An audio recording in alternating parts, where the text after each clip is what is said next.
Ici, Sensoust et des nouvelles rapides de la guerre au Moyen-Orient. La vidéo montrerait l'instant après l'attaque du navire coréen HMM. Vidéo circulant sur les réseaux sociaux, son authenticité est difficile à vérifier, mais d'importants dégâts ont été confirmés.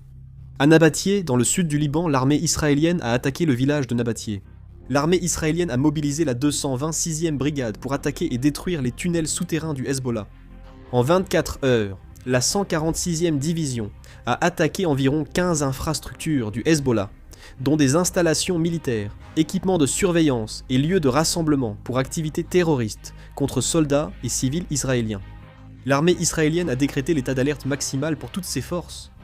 D'après CNN, une attaque des États-Unis et d'Israël contre l'Iran est attendue sous 24 heures. Le commandement central des États-Unis a déclaré que, lors de l'opération Projet Liberté dans le détroit d'Ormuz, 6 navires iraniens entravant des navires marchands ont été coulés et que des missiles et drones iraniens ont été interceptés. Le commandant Cooper a précisé. 일정 기간 동안 이란군이 미군 시설에 접근하지 않도록 강력히 권고했다고 밝혔으며 미국이 이란 항구 봉쇄를 기대 이상으로 지속하고 있다고.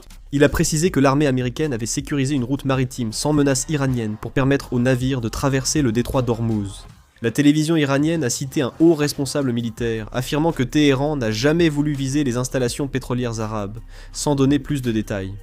Le ministère des Affaires étrangères des Émirats arabes unis a publié une déclaration condamnant les attaques lâches de missiles et de drones de l'Iran.